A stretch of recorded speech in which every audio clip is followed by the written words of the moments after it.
안녕하세요. 저는 권보연입니다. 오늘 여러분들과 함께 스토리 게임 드라마틱 에이전시에 주목하라는 주제를 가지고 이야기를 나누어 보겠습니다.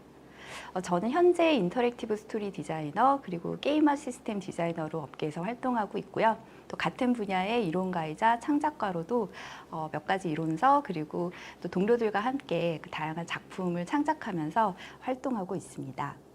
오늘 저는 스토리 플러스 게임 리부트라는 헤드라인으로 이 이야기를 시작하려고 하는데요. 최근 몇 년간 넷플릭스, 그리고 디즈니, 아마존 같은 글로벌 OTT 플레이어들이 새로운 사업 영역으로 게임 인더스트리에 진출한다라는 그 기사들도 많이 나왔고 굉장히 공격적인 행보를 이어가고 있습니다. 또 그에 연속되는 상황으로 또 기존의 게임 플랫폼 사업자들도 스토리성이 강한 그런 작품을 계속 출시를 하면서 이 분야, 그러니까 스토리와 결합된 게임이라는 장르가 또 새롭게 주목받고 있는 상황입니다. 질적, 양적으로 수준 높은 그리고 풍부한 스토리 IP를 보유하고 있는 OTT 사업자들의 게임업계 진출은 플레이어들의 저변을 확대한다는 의미도 있지만 그동안 게임에서 굉장히 중요하면서도 상대적으로 저평가되어 온 서사적인 요소, 스토리의 매력을 새롭게 인식시키는 계기가 되고 있다고 생각합니다. 저희가 스토리 게임 리부트라는 이야기를 하면서 또 빼놓을 수 없는 작품이 있는데요. 바로 2018년도에 넷플릭스에서 런칭한 블랙미러 벤더스네치라고 하는 작품입니다. 이 작품은 보시는 것처럼 굉장히 복잡한 구조의 스토리 맵을 가지고 있는데요. 플롯의 중요한 분기점에서의 선택을 작가가 아니라 플레이어가 직접 선택하는 방식으로 구성되는 선택형 브랜치 서사 구조의 인터랙티브 무비입니다. 이 작품은 당시에 굉장히 새로운 형식으로 또 미디어와 팬들의 그런 주목을 받았는데요. 사실 작품이 갖고 있는 브랜치 구조라는 것은 새롭다기보다는 반갑다라는 표현을 쓰는 것이 더 마땅하다고 생각합니다. 그 이유는 이러한 브랜치 구조의 서사가 이미 70년대 대표적으로 Choose Your Own Adventure라고 하는 게임북 시리즈를 통해서도 전 세계적으로 상당히 큰 인기를 끌었던 그런 구조이기 때문입니다. 지금 슬라이드에 보고 계신 슈가케인 아일랜드라고 하는 작품은 CIOA 시리즈의 첫 번째 작품, 에드워드 패커드가 1969년도에 최초의 원고를 완성하고 또 첫 번째 출판까지는 무려 5년 이상의 시간이 걸린 대표적인 게임북 장르인데요. 보시는 것처럼 종이책, 그러니까 앞서 보셨던 벤더스네치가 인터랙티브 필름의 형식을 갖고 있다면 이 작품의 경우는 종이책, 인쇄된 종이책 형식으로 하단에 보시는 것처럼 중요한 선택의 순간을 직접 독자가 이동하려고 하는 페이지를 선택함으로써 서사 경험을 발생시키는 그러한 작품입니다. 1970년대에 이미 이런 브랜칭 서사 구조의 작품이 나왔고 지금 현재 보고 계신 것처럼 이렇게 인쇄된 종이 기반의 작품으로 첫 선을 보였는데요. CIOA는 브랜칭 서사 구조 작품에 상당한 영향을 미쳤기 때문에 조금 더 이 작품의 뒷이야기를 좀 나누면서 이어가도록 하겠습니다. CIOA 시리즈에서는 굉장히 운명적인 두 사람, 그러니까 파트너를 이야기하지 않을 수 없습니다. 한 명은 최초의 이 작품을 구성한 최초의 작가인 에드워드 패커드고요. 또 두 번째 사람은 최초로 이 작품을 출판한 혁신적인 출판인인 몬고메리를 이야기할 수가 있겠습니다. 먼저 이 작가로서 에드워드 패커드는 분기서사 구조의 게임북을 최초로 완성한 작가인데요. 놀랍게도 에드워드 패커드는 전문 작가가 아니라 직업적으로는 변호사였습니다. 또 에드워드 패커드는 그가 나중에 고백하기로 자신은 컴퓨터 기술에 대해서는 알지 못하는 무지한 사람이었고 자신이 맨 처음 첫 번째 컴퓨터를 구입한 시기도 80년대라고 이야기합니다. 근데 에드워드 패커드와 그의 자녀들은 굉장히 이야기를 읽고 책을 읽으면서 노는 걸 좋아했는데요. 특히나 테이블탑 플레이 게임인 던전 앤 드래곤의 팬이었다고 해요. 그래서 그가 말하기를 자신은 작가의 역할, 작가가 어떤 역할을 해야 하는가, 플롯을 완성해야 한다는 작가의 역할이나 혹은 디지털 매체나 디지털 기술에 대한 이해가 높은 사람이었다기보다는 놀이가 갖고 있는 본질적 경험에 익숙한 사람이었다고 회고를 합니다. 그의 작품은 60년대에 완성되었지만 당시 대부분의 출판사는 이 에드워드 패커드의 작품을 출판하기를 거절했죠. 그것은 그 이전까지 우리가 만났던 많은 이야기책과 전혀 다른 형태를 갖고 있었기 때문입니다. 근데 에드워드 패커드의 원고가 갖고 있는 그 특별한 가치를 알아본 유일한 출판인이 바로 몽고메리였습니다. 몽고메리는 요즘으로 말하자면은 컨텐츠 스타트업의 창업자라고 볼 수 있어요. 그는 어린이들에게 이야기가 그저 읽혀지는 대상이 아니라 지금까지와는 매우 다른 경험으로 즐길 수 있게 만드는 그런 혁신적인 컨텐츠가 될 수 있다고 믿었습니다. 그래서 창업을 하게 됐고요. 출판사를 차리자마자 기존과는 전혀 다른 형식의 어린이들을 위한 이야기를 찾는다는 광고를 냈습니다. 이 광고를 보고 에드워드 패커드가 몽고메리의 출판사에 자신의 원고를 이제 정말 마지막이라는 생각을 가지고 보냈고, 그 원고를 보자마자 몽고메리는 패커드의 원고가 갖고 있는 특별한 가치를 단번에 알아봤습니다. 몽고메리가 말하기를 여기서는 나는 전통적인 출판인도 또 문학가도 아니었기 때문에 패커드의 작품 가치를 알아볼 수 있었다고 이야기합니다. 몽고메리는 1960년대 기능성 게임의 선구적인 연구자인 애프트 클락과 함께 연구를 했고요. 또 그 자신이 다양한 기능성 게임을 만든 초기 게임 디자이너로서 이 독특한 형식이 갖고 있는 이야기 책이 그저 읽혀지는 이야기가 아니라 플레이의 대상으로서, 플레이되는 컨텐츠로서의 가치를 알아본 것이죠. 70년대 이렇게 종이책으로 먼저 어린이들로부터 큰 사랑을 받았던 게임북도 있었지만, 당시 시대는 물론 기술적으로도 디지털 기술, 또 컴퓨터를 기반한 새로운 서사가 태동하는 시기이기도 했습니다. 잘 알려진 것처럼 1960년대, 66년도에 MIT에서는 엘라이자라고 하는 인공지능 기반의 챗봇, 요즘으로 말하면 챗봇 타입의 그런 상호작용 서사 컨텐츠가 나오게 되었고요. 무엇보다도 1970년대는 지금과 다르게 그래픽보다는 텍스트가 중요한 텍스트 어드벤처가 큰 인기를 끌었던 시대이기도 합니다. 네, 그렇다면 지금까지 말씀드렸던 최근에 큰 대중적인 사랑을 받은 스토리 게임부터 아주 고전적인, 그리고 스토리 게임의 어떤 원류가 되어온 작품들까지 살펴보셨는데, 이 모든 작품들이 스토리 게임이라고 불리면서도 또 다른 방식으로 각자 개별적인 작품이 갖고 있는 특징들을 통해서 매우 다양한 이름으로 불리고 있다는 사실에 우리는 주목해야 합니다. 예컨대 텍스트 어드벤처, 이름이 갖고 있는 특징처럼 이거 여기에는 뭔가 그래픽보다 텍스트의 특성이 중요하겠구나라고 유추가 되는 닉네임도 있겠습니다만, 인터랙티브 드라마나 무비 혹은 데이팅 sim처럼 시뮬레이션적인 측면 혹은 영상적인 측면을 강조하는 그런 개별 작품의 특징도 있다라는 것이죠. 그렇다면 우리가 이 다양한 이름으로 불리면서도 또한 하나의 이름으로 수렴이 되는 스토리 게임이 무엇인지 그 정의를 생각해 볼 필요가 있겠습니다.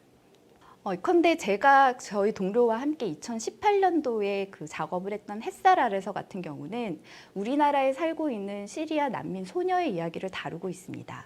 이 책은 고전적으로 전형적인 분기서사 구조를 갖고 있는 텍스트가 중심이 되는, 약간의 사파가 들어가 있습니다만 기본적으로 텍스트가 중심이 된 작품인데요.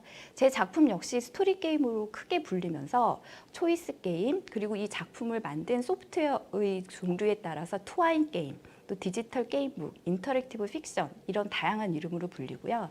제 작품 이외에도 넷플릭스를 통해서 제공되는 많은 인터랙티브 컨텐츠들이, 예컨대 You vs. Wild 같은 작품의 경우는 인터랙티브 무비 혹은 인터랙티브 리얼리티라고 불리기도 하고요. 또 저는 가장 대표적인 스토리 게임으로 부르는데 주저함이 없는 파이어워치 같은 경우는 어드벤처 게임 또는 그것이 걷는 행위가 중심이 된다고 해서 워킹 시뮬레이터라고도 불리고 있습니다. 스토리 게임의 정의를 요약적으로 말씀을 드려보면, 사실 이 용어가 아카데믹계 최초로 등장한 시기는 1980년대고요. 당시에 이제 한 그 이론가의 논문 안에서 텍스처럴 컴퓨터 게임, 특히 어드벤처 게임의 픽셔널한 성격을 정의하는 데 사용되었던 용어입니다. 이후에 스토리 게임은 이 용어를 우산으로 삼아서 인터랙터의 참여와 또 놀이 경험 생성을 전제하는 플레이어블 시스템으로서, 또 게임 안과 밖의 그런 서사와 또 놀이적인 엘리먼트가 모두 결합돼서 그 두 가지의 결합 효과가 이 플레이의 관계로, 하나의 시스템적인 관계로 연결되는 작품을 통칭하는 어떤 특징을 아우르는 용어로 활용되고 있습니다. 그렇기 때문에 굉장히 이질적인 형식과 목표를 가진 게임이라고 하더라도 스토리 게임이 갖추어야 하는 일련의 특징을 가지고 있다면 이것을 간결하게 묶어 부르는 말로 스토리 게임이라는 이름이 널리 활용되고 있는 것입니다. 네, 그렇다면 스토리 게임이 공통적으로 갖고 있는 특징적 요소들이 무엇인가를 조금 도식화해서 말씀드리겠습니다. 스토리 게임의 전체 구조라고도 이해하셔도 무방할 거라고 생각하는데요. 말씀드렸듯이 플레이어는 자신의 그 상호작용, 이 게임과의 상호작용 자체를 플레이어블 시스템과 더불어서 하게 됩니다. 물리적인 인터페이스가 발생하고 또 작동이 일어나는 지점이라고 볼 수 있고요. 그 안에서 발생하는 이야기의 감각은 내러티브의 요소를 통해서 그것과 더불어서 발생하는 것입니다. 결과적으로 스토리 게임은 내러티브 요소와 플레이어블 시스템의 합이면서 동시에 둘 사이를 끊임없이 논리적으로 순환하는 어떤 작용들, 행위가 필요한데요. 그 대표적인 행위들이 이 두 개의 시스템과 내러티브를 동시에 이해하는 것, 그리고 둘 사이에 다양한 관계를 설정하는 것, 그 안에서 사건 안에서 실제 주인공이 되어 많은 갈등과 자신이 대면한 어려움 상황을 뭔가 결정을 하고 선택하는 행위가 이어져야 한다는 것입니다. 그리고 이 판단하고 선택하는 이 행위 자체가 논리적인 것으로 이어지면서 작품을 이어나갈 수 있어야 하는 것이죠. 지금 말씀드렸던 스토리 게임의 구조를 제가 작업했던 한 작품의 예로서 좀 소개해 드리겠습니다. 제가 동료들하고 함께 작업한 안녕이라 하기 전에라는 작품은 테이블탑 RPG 게임인데요. 그렇기 때문에 디지털 컨텐츠는 아닙니다. 말씀드린 것처럼 스토리 게임이 갖고 있는 특징은 디지털 컨텐츠만의 전유물이 아니라는 점 말씀드리고 싶어서 이 예시를 가져왔어요. 안녕이라 하기 전에라는 작품의 서사적인 요소는 임종을 앞둔, 그래서 위독한 그 상황에 빠진 어머니의 마지막 밤을 홀로 지키는 딸의 이야기를 다룹니다. 엄마가 위독한 상황이 되고 형제들이 달려오는 시간, 의사가 엄마에게는 오늘 밤, 하룻밤이 남아있다라고 이야기하는데요. 딸은 주어진 시간, 3시간이라고 설정되어 있는데 주어진 그 밤을 엄마 곁에 홀로 남아서 그동안 엄마와 함께 살아왔던 그 시간들을 반추하면서 6가지 기억을 떠올리면서 2명의 플레이어가 즉흥극을 펼치게 됩니다. 이 이야기의 핵심은 엄마와 딸이 과거를 회상하면서 서로 화해를 할 수 있을지 아니면 더 깊은 갈등을 풀지 못하고 이대로 끝날지가 이야기의 핵심이 되는 것이고요. 플레이어블 시스템에서는 핵심이 되는 것이 주어진 시간, 엄마가 임종을 앞둔 엄마에게 남겨져 있는 시한부의 시간, 단 3시간 동안 이 6가지 회상을 즉흥극으로 표현해야 한다는 점입니다. 여기서는 하나의 에피소드당 30분씩 차감되면서 엄마의 시간이 줄어들게 되고요. 그게 엔딩이 즉흥극으로 표현됐던 그 플레이어의 엔딩이 긍정적으로 끝났을 때는 시간이 추가되고 부정적으로 끝났을 때는 시간이 더 빨리 차감되는 방식으로 이야기가 전개됩니다. 플레이어들은 이야기를 플레이하면서 그 안에서 두 엄마와의 갈등, 엄마와의 관계, 그 안에서 함께 겪었던 많은 사건들을 떠올리면서 그 순간으로 되돌아가서 많은 일들을 결정하고 선택해야 되는 것이죠.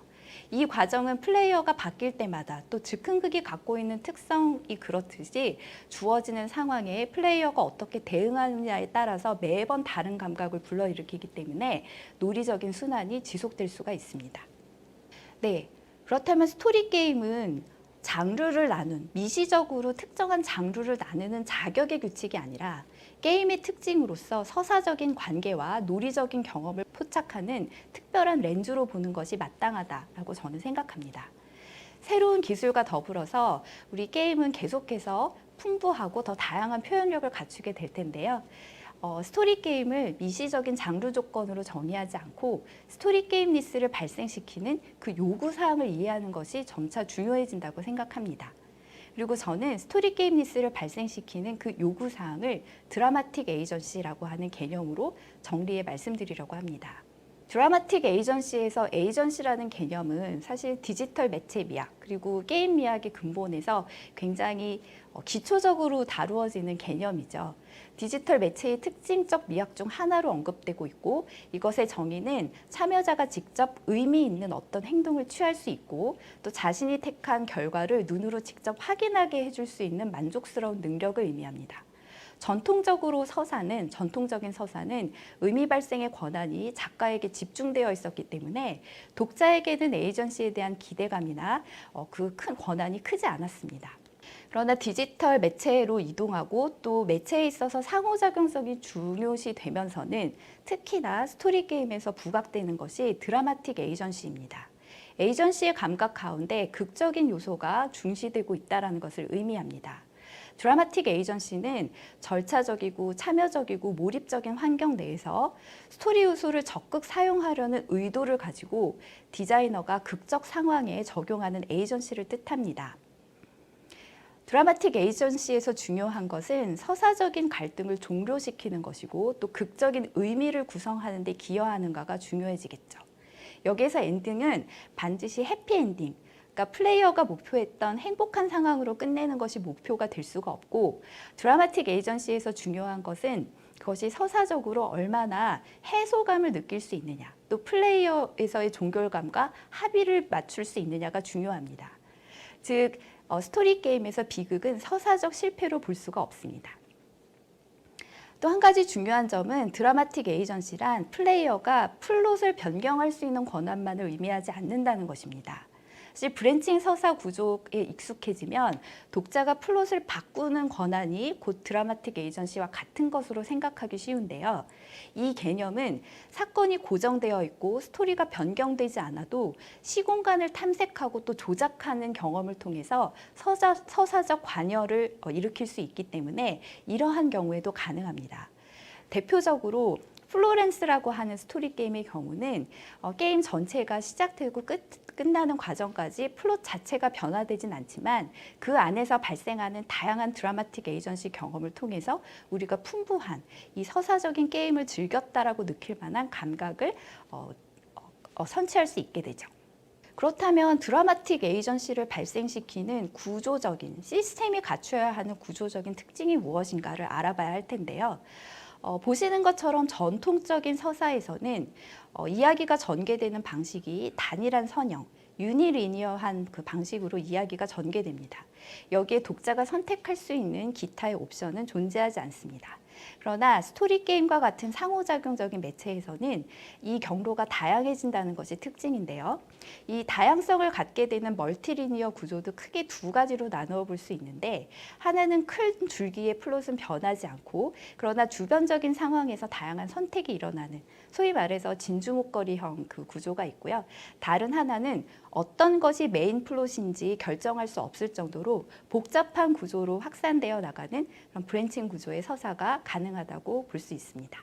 이러한 선택적인 상황을 우리가 노달 시츄에이션이라고 부르는데 이 노달 시츄에이션이 극적인 판단 하에서 일어나는 경우 드라마틱 에이전시가 높아지게 되고 강화되는 것입니다. 저는 여러분에게 스토리 게임리스를 발생시키는 드라마틱 에이전시에 기여하는 7가지 판단에 대해서 말씀드리려고 하는데요. 가장 첫 번째가 윤리적인 판단입니다. 노달 시츄에이션은 물론 플레이어의 어떤 상황, 선택 상황을 의미하기도 합니다만 이것이 물리적으로 단순히 뭔가를 클릭하는 인터페이스를 의미하는 것이 결코 아닙니다.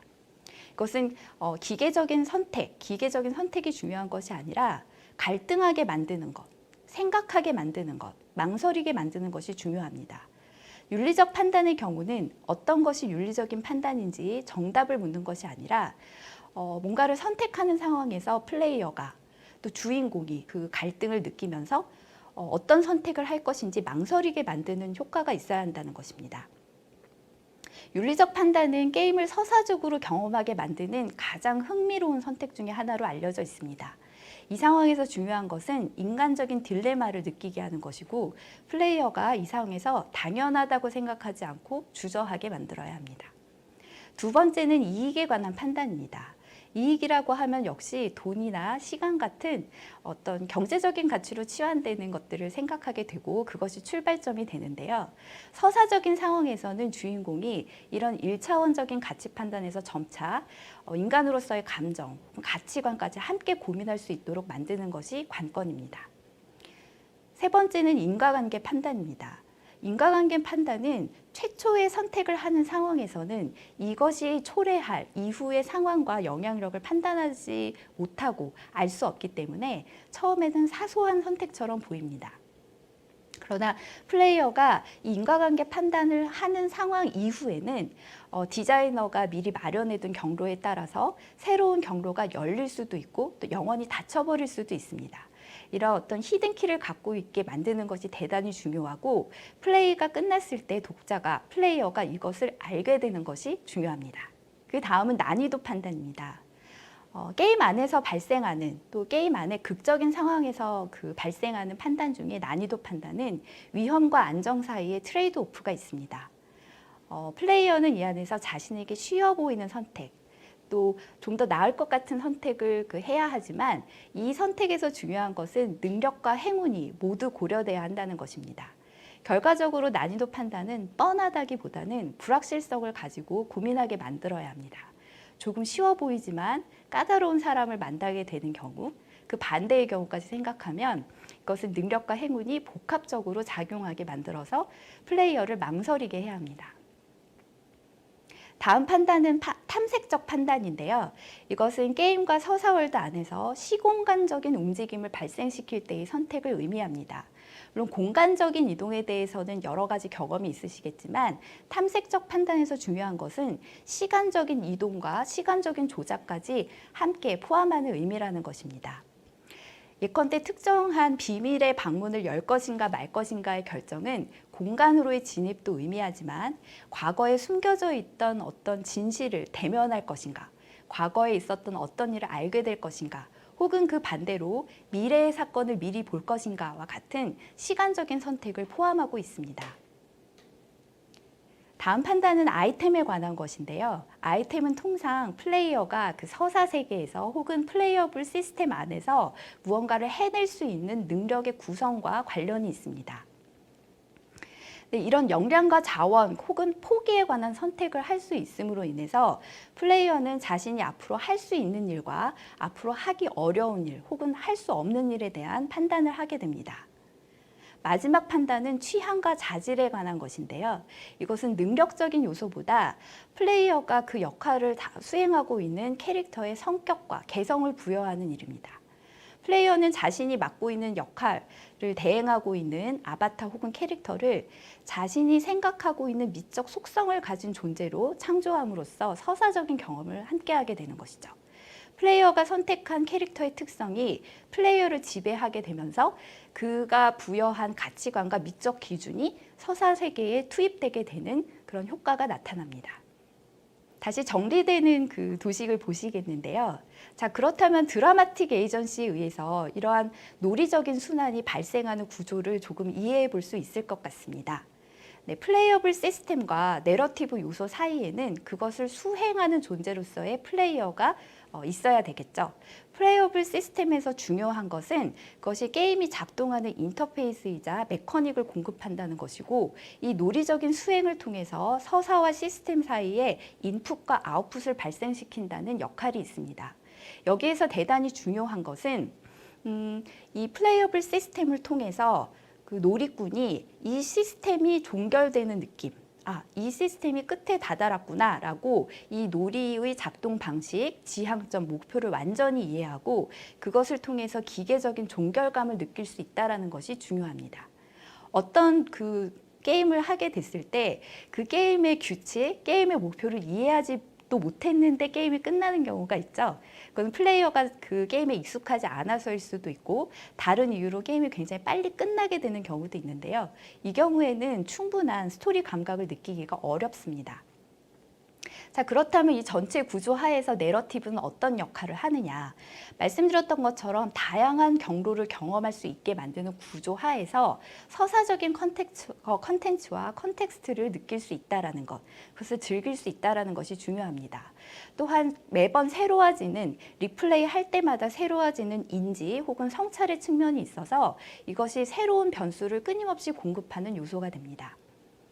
스토리 게임에서 드라마틱 에이전시에서 이 내러티브는 이 서사가 제기한 다양한 질문들, 다양한 갈등에 대해서 플레이어가 그 나름대로의 답을 구성하고 찾았을 때 생성되는 현상학적 종결감이 중요합니다. 그것은 작품이 이것이 끝이야 라고 쓰여져 있는 작가가 정한 엔딩을 봤을 때 느끼는 것이 아니라 그 엔딩을 거쳐감으로 통해서 내가 가졌던 이 서사 안에서 느꼈던 질문과 갈등이 해소되는 감각을 느끼는 것이 더 중요하다고 보여집니다. 앞서 보셨던 도식을 저의 또 다른, 제가 동료들과 함께 했던 또 다른 작품에 적용해 보겠습니다. 이것은 2021년도에 제가 배틀그라운드에서 진행했던 에란겔 다크 투어라고 하는 퍼포먼스입니다. 에란겔 다크 투어가 사용한 플레이어블 시스템은 배틀그라운드의 게임 그 시스템을 그대로 활용했습니다. 네, 여기에서는 커스텀 서버에서 적용했기 때문에 저희가 전체 시간과 참여자를 제한할 수는 있었습니다만 이 시스템 자체는 배틀그라운드 시스템을 그대로 활용했고요. 다만 이 시스템에서 규칙으로서 제한한 것은 그 누구도 다른 플레이어에게, 다른 캐릭터에게 총을 쏘거나 폭탄을 던질 수 없다라는 규칙의 차이만 있었습니다. 이 안에서 내러티브는 어떤 요소로 구성되어 있는가 하면 제가 이 다크투어 두 번째 루트, 스쿨 루트의 퍼포먼서이자 그 기획자로 참여를 했는데요. 저의 역할은 동물의 숲에서 배틀그라운드로 이주해온 그런 캐릭터 역할을 했습니다. 제가 배틀그라운드로 이주를 결심한 이유는 제가 익숙하게 살고 있었던 동물의 숲 세계와 보고 느끼고 경험하는 것이 다른 새로운 세계로 찾아가 보겠다라고 하는 모험심 때문이었는데요. 그래서 저는 동물의 숲에서 이주온 뽀로 역할을 하면서 에란겔의 스쿨 근처에 착륙을 해서 새로운 친구들을 만나고 또 서로 죽고 죽이는 싸움을 하지 말고 이 아름다운 에란겔을 산책하고 이 자연과 도시를 즐겨보자라는 제안을 하게 됩니다. 원래 배틀그라운드는 죽이지 않으면 죽게 되는 슈팅 게임이죠. 이런 전장에서 뽀와 친구들이 과연 그 누구도 죽이지 않고 종말을 두려움 없이 맞이하면서 평화의 꿈까지 완성할 수 있는가가 내러티브의 핵심입니다. 그러니까 한쪽의 시스템, 플레이어블 시스템과 내러티브 요소를 모두 이해하고 그 안에서 새로운 관계를 맺는 플레이어들은 기존의 배틀그라운드라고 하면 절대 하지 않았을 선택과 판단을 하게 되죠. 그리고 이러한 다크 투어가 계속되는 매 순간마다 플레이어들은 새로운 놀이적 감각을 느끼고 순환하게 됩니다. 네, 이제 스토리 게임의 미래를 이야기하면서 제 강연을 정리해야 될 것 같은데요. 말씀드렸듯이 스토리 게임을 스토리 게임답게 느끼게 만드는 그 핵심에는 드라마틱 에이전시가 있습니다. 저는 스토리 게임의 미래를 두고 보았을 때 이 스토리 게임이라고 우리가 부르는 많은 작품들은 탈장르할 것이라고 생각합니다. 현재 게임을 만들어내는 다양한 표현의 기술들이 굉장히 발전하고 있기 때문에 그것의 의미는 우리가 창작하는 디지털 게임의 표현적 어프로던스가 다양해진다는 것을 의미합니다.